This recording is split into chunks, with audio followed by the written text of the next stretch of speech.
travail, je l'ai démarré en 1987 de façon assez officieuse, on va dire, puisqu'il m'a été adressé ici dans le service de PMI, donc une maman aveugle.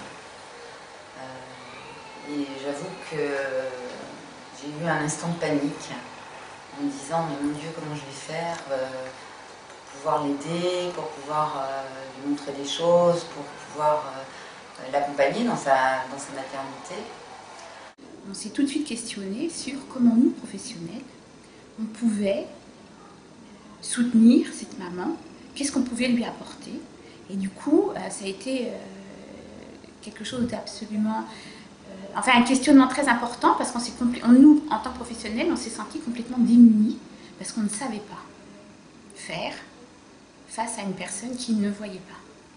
Si on prend le handicap comme une culture, en se disant que c'est des gens comme nous, mais ils ont une culture à eux parce qu'ils sont porteurs d'un handicap, je crois que ça aide considérablement les choses. Donc, vous voyez, moi quand je suis là de voir Magali, il ne me vient pas l'idée qu'elle ne me voit pas.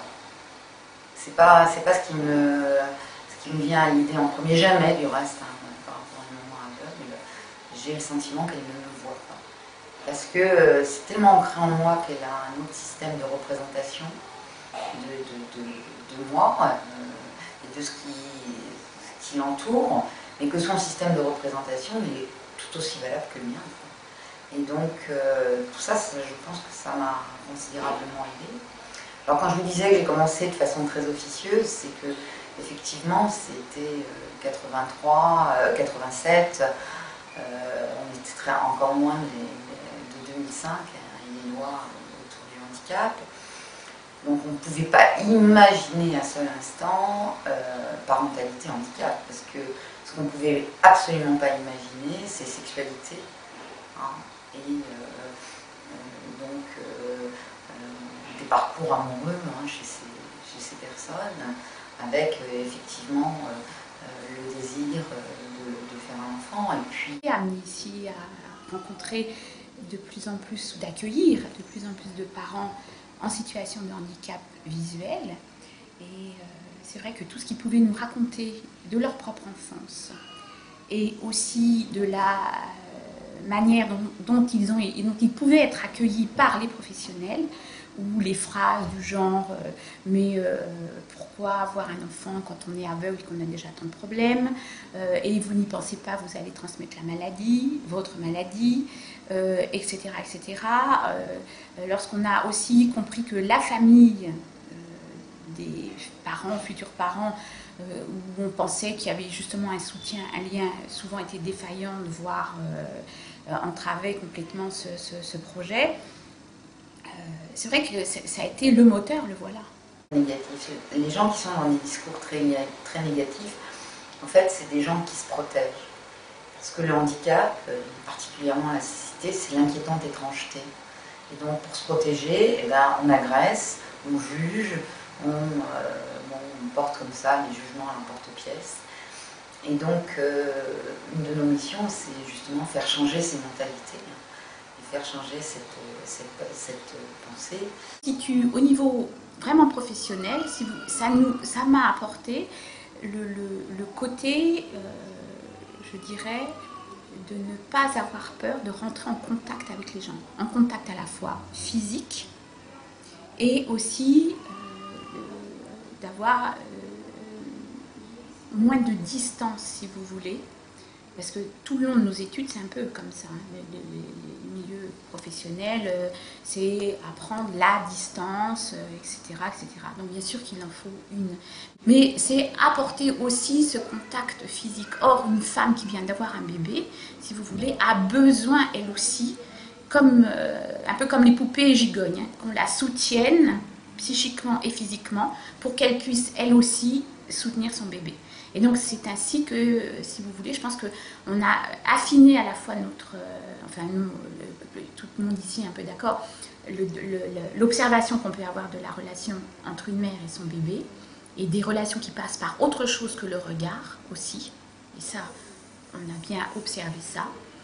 Et aussi le côté du contact, de la présence, beaucoup plus parfois dans le physique que pas forcément dans le contact visuel ou autre.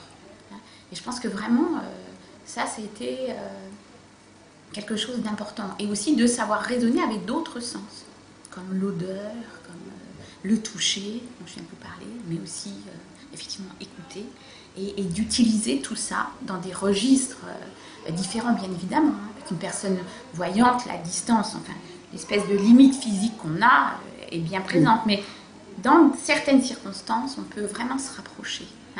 Et aussi des choses très simples, c'est que la manière dont on peut avoir aujourd'hui de montrer certains soins aux bébés, à des mères handicapées visuelles, et donc d'être très physiquement accolé à côté d'elle et d'avoir mis en place par exemple une manière de se positionner face au bébé et au-dessus de lui et de le tenir de telle ou telle manière pour lui faire des soins pas forcément très agréables, genre mettre des petites gouttes dans le nez.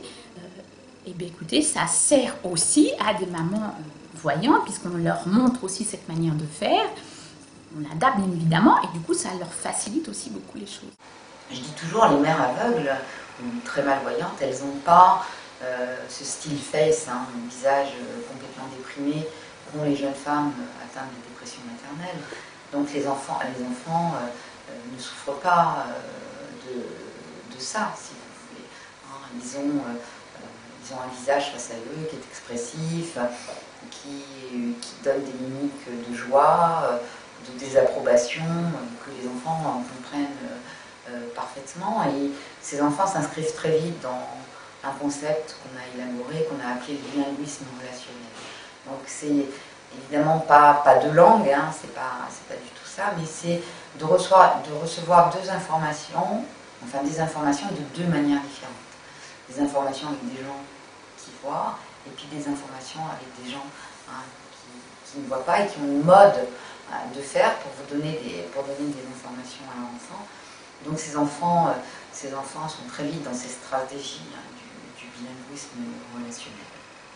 C'est un travail de longue haleine, un travail de fourmi, mais un travail qui, sur le plan personnel et particulièrement par rapport à tout ce qui a trait aux sciences humaines, donne tellement de bonheur, je veux dire, à la fin de la journée, on n'est jamais dans un questionnement de se dire mais qu'est-ce que j'ai fait de ma journée. Je veux dire, toutes vos journées sont excessivement riches et cette pluralité autour des rencontres de personnes est tellement fabuleuse que on a vraiment le sentiment d'avoir énormément grandi et puis le sentiment d'avoir énormément appris auprès de ces jeunes femmes et de ces pères, parce que quand je parle des mères et des enfants, bien sûr, je parle des pères qui sont fantastiques, qu'ils soient valides ou même porteurs d'un handicap. C'est vraiment un groupe humain, peut-être hors du commun, si on veut dire. Pour moi, ils sont tout à fait ordinaires et mon seul combat, si vous voulez, c'est de les faire accéder à l'autonomie, parce que l'autonomie, c'est un droit universel. Au ministre, qu'on pourrait lui dire, c'est que déjà, s'il pouvait donner les décrets, les faire voter sur parentalité handicap, parce que c'est toujours pas voté, hein, donc permettre aux personnes en situation de handicap de demander des aides parce que justement ils sont parents, hein, ça aide quand même, c'est pas mal, des aides matérielles et ou de personnes, si elles le souhaitent bien évidemment, ce n'est pas obligatoire, hein, on est bien d'accord, et puis de permettre effectivement que donc dans les études, il y ait vraiment quelque chose sur un module vraiment bien serré sur le handicap et que des lieux, centres de ressources ou autres, nous donnent la possibilité, nous, de travailler, d'être bien présents et de pouvoir accueillir des professionnels, de les former aussi quand il y a des demandes et il y en a. Et nous, on est prêts à faire. Mais à faire que ça, l'idée, c'est, si vous voulez, c'est qu'effectivement, tout ça s'étende sur le territoire et on ne veut pas garder le monopole. On est alors prêt dès demain à tout faire pour que, effectivement, ça puisse, je dirais, se distiller un peu partout. Hein. Et y compris dans les lieux dits ordinaires, bien évidemment. Donc les maternités, les consultations PMI, les crèches, enfin partout, je dirais, où il y a des parents et des jeunes enfants. Alors attendons, on verra.